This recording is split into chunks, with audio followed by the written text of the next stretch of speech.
let's have a look at what we've won then before we fettle with our Integra. Oh my lord. That, I can't believe that. I used to have a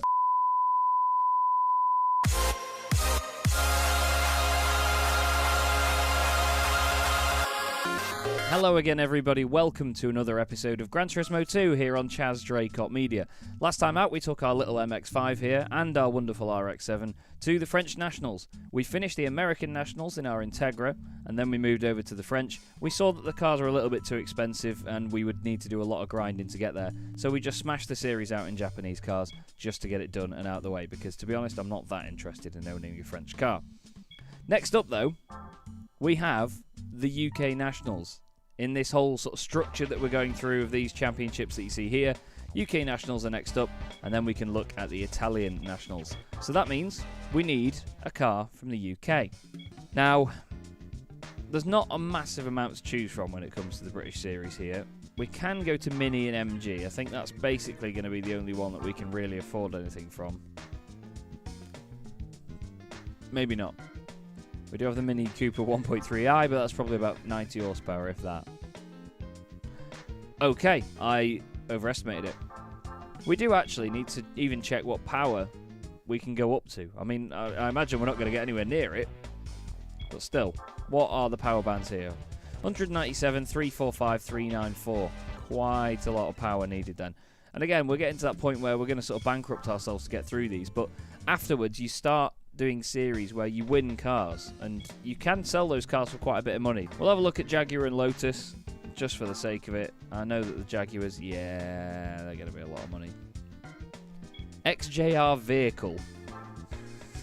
What? XJR vehicle.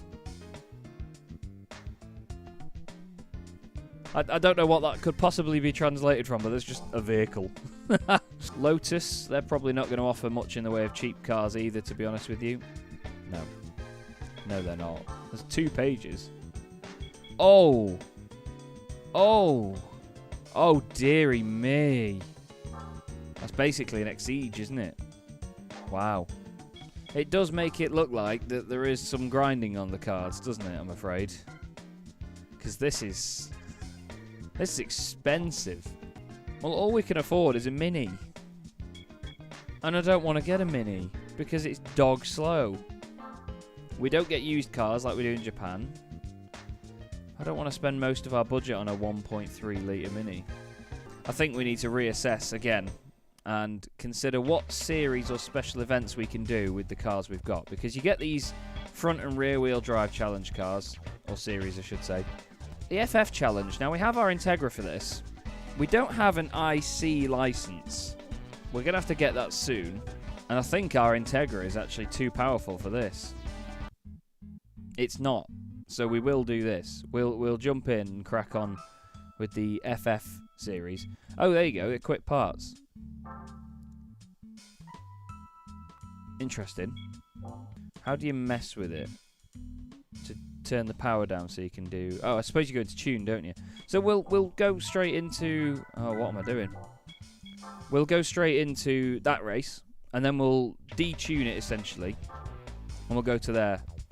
And then we'll go for the 295 horsepower race. So we've taken a bit of a detour, but it's necessary because, as I keep saying, I can't keep bankrupting myself just to get more cars to use them once.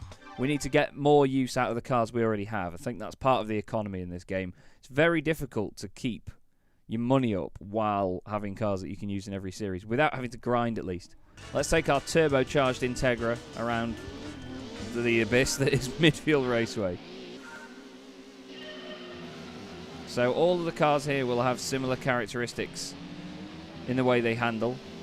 So they may handle pretty well. So we've just got to outdrive them all. I mean, the Civic is clearly showing. The Integra is clearly showing it's got the power. Not the handling capability through turn 1, though. I always overshoot there. Yeah, we are pulling away in a straight line. The rubber banding will have to come to the aid of the AI right now. Or maybe not. I forgot that this thing really doesn't stop, though. Really doesn't stop. Come on, grip. Well, we're not absolutely trouncing the AI. Oh, someone's off. Oh! Oh! Whoa, whoa, whoa, whoa. Yeah, it's definitely too fast for its brakes and its tyres, this thing. Look at the speed of it. I mean, the RX-7 was doing nearly 140 down here, though, with less power. Well, okay. I stand corrected by the Integra. 140 mile an hour before turn 1 at Midfield Raceway is pretty impressive. The AI are sort of staying with us, but just they don't quite have the power, I'm afraid. Not that that's going to be much of a pain for us. Obviously, we want to win these races. We want to progress through the game. I just don't want it to be a walkover, you know what I mean? I want it to be a bit of an interesting race, because it's better to watch for you guys as well. Still, I'm enjoying this Integra a lot. This is a very, very good car. Give it a bit of braking around there just to help tuck it in. Flat, flat, flat. Love it. Now let's take it a little bit easier this time round down here. Or let's turn in really early and cut half a corner. Big slide, hard on the brakes. Oh my god, bounced off the limmy on the way down. Stop on the apex, or, well, 5 miles wide of the apex. But still, I think that's going to be enough, or maybe, for the Integra to take a very well-deserved win. Happy with that one. Very, very solid stuff once again. I still don't think that this is one of the series where you get new cars. Okay, so we have a new Brum. That could be a bit of money. Because one thing that makes me laugh, I actually found this out on Gran Turismo 3 as well, is you pay the money to get like an Audi TT or something to do the Tourist Trophy, the TT Cup. And then what you do is, at the end of it, you win an Audi TT. And I think sometimes you have to do the series multiple times to get a different car to the one you've already bought for that series. Let's have a look at what we've won then, before we fettle with our Integra. Oh my lord. That is cool as hell. I'm really happy with that. I'm really happy with that. That, I can't believe that. I used to have a Toyota 11, an AE 111. Pretty rare cars. That is seriously cool. For the first car for us to win as well in this series, the Tom's T111. The Tom's version of the Toyota 11 AE 111. What a fantastic thing. Oh, I'm so over the moon. And the best thing is, we can now use that in the next race. Yes, the limit is 295 horsepower, but we've not got another front-wheel drive, front-engine car to use, so why not make the most of it and not pick the right series? Let's see what she's got. Tahiti Road again as well, so back to my favourite place. I'm excited to see what this sounds like as well. I doubt it'll sound like a proper Levin like mine did, but I think it'll still sound pretty good. Rev's quite high. We're against Golfs.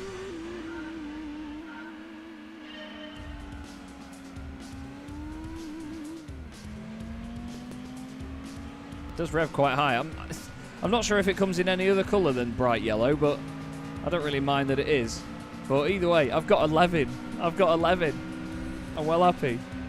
Oh, understeer. No, actually, that was alright.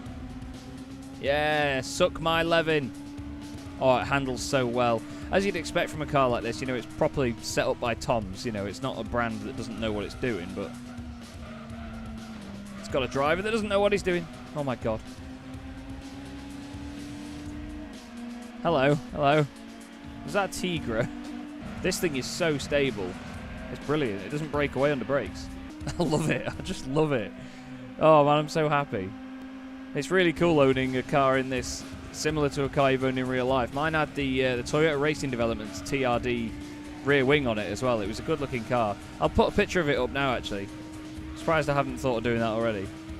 There is another car in this game though that I know that you could only get in Gran Turismo 2 that I really, really want to buy in this game. And it's another car that I've already owned in my life, but anyone that knows me might know what's coming up when you see it in a bit, but for now I'm not going to tell you. We're just going to keep, well, I was going to say owning it in R11, but we're just going to keep running along the wall.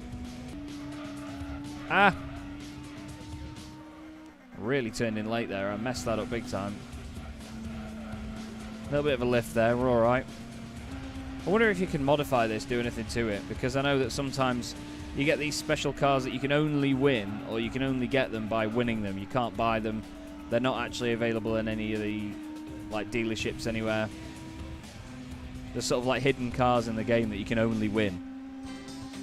Speaking of win, that's a good one for the Levin on its first outing. Really happy with that. Really good. It was a Tigra as well. So that's the 2 races of the 3 that we can do in the FF Challenge. Look at that car. That looks awesome, doesn't it?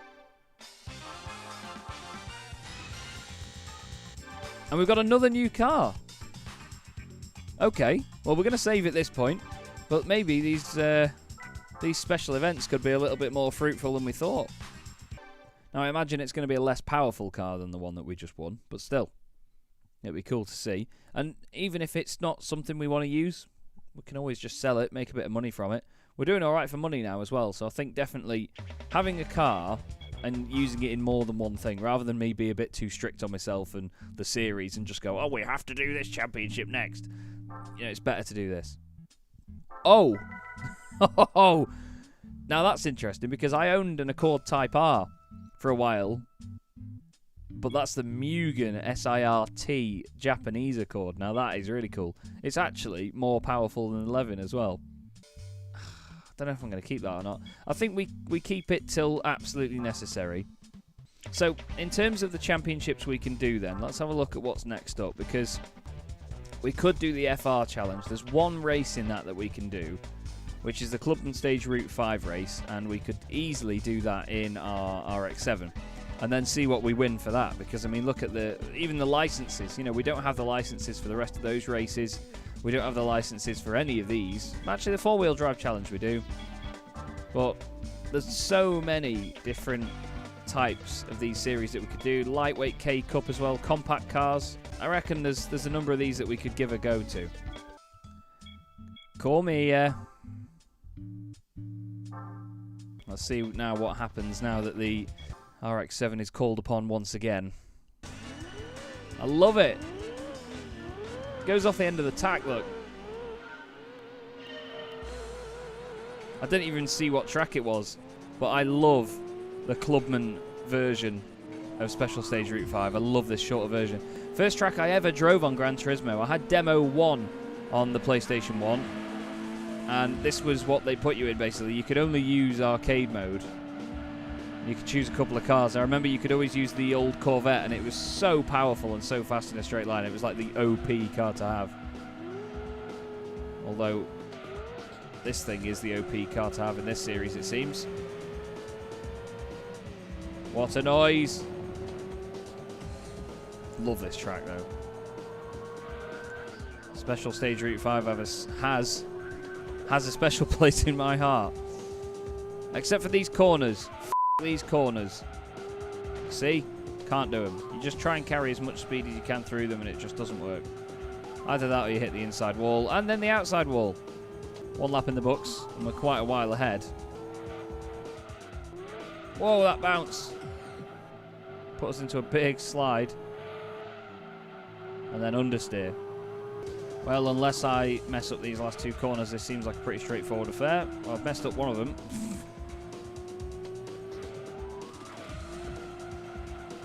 That wasn't too bad. Just a bit slow.